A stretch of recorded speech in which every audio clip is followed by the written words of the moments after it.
எல்லாமே வீணாகும்.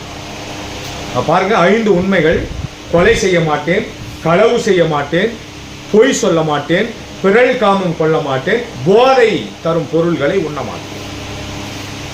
இந்த 5 உண்மைகளை, 5 ஒழுக்கங்களை ஒருவன் பின்பற்றினால் அவர்கள் வாழ்க்கையில் எப்பொழுதும் துன்பப்பட மாட்டார். இதுதான் புத்தர் சொன்னது, வேற எதுவும் சொல்லலை. இப்படி ஒருவேளை நீங்க பின்பற்றினா நீங்க எல்லாம் சந்தோஷமா இருக்கலாங்க. அவ்வளவுதான், நீங்க சந்தோஷமா இருக்கலாம், வேற ஒன்றும் பிரச்சனை இல்லை. உங்களுக்கு என்ன வேணுமோ அது கிடைக்கும், மகிழ்ச்சியா இருங்க.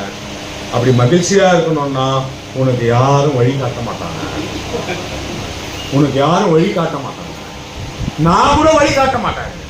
நான் வழி இதுதான் என்று சொல்வேன். நான் ததாதகன் மட்டும்தான்.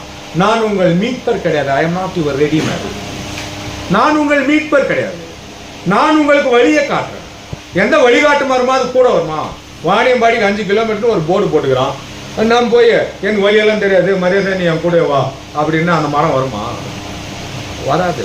அது வழி தான் காட்டும். 5 கிலோமீட்டரு இப்படியே போனேன்னா வாணியம்பாடி, இப்படியே போகலாம், கையை கீழே விட்டும் போகலாம், வாணியம்பாடி வந்து சேர்ந்துடும். அப்போ போக வேண்டியது யாருன்னா நாம் தான் போகணும்.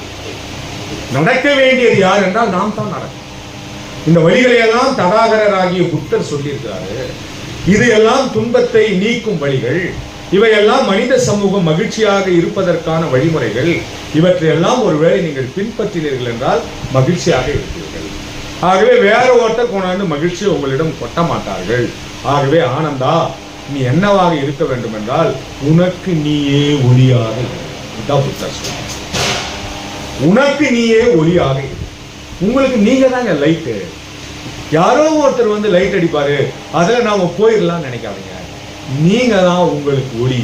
உனக்கு நீயே ஒளியாக இரு என்ற புத்தரினுடைய அந்த கருத்தை உங்களுக்கு சொல்லி இந்த வாய்ப்புக்கு நன்றி கூறுகிறேன். நன்றி.